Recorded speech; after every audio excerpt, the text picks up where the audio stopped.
Okay.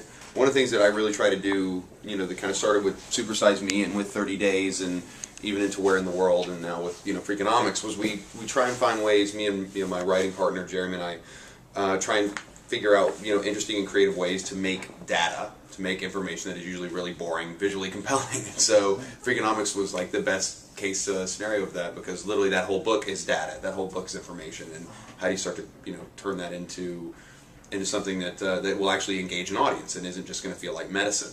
One of the things that we made the decision to do, and that I really wanted to do, was try and shoot a lot of the stuff in the book, through recreations. Like with Winner and Loser, with Temptress. So it would even feel more like a movie, I think, than just like a straight doc. And I think a lot of that stuff really came off and really worked.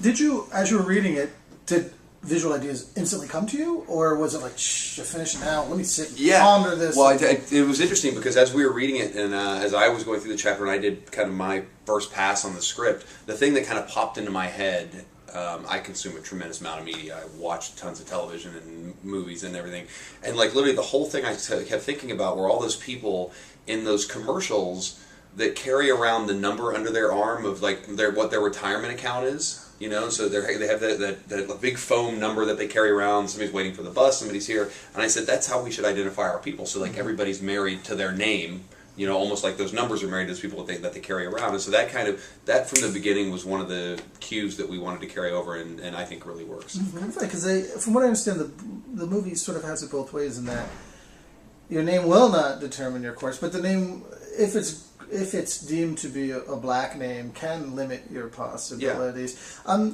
I think what really comes out also in the piece is what's very evident, I think, in what we talked about, is that there is still a very large racial undercurrent in our country, where people do make big judgments based on race.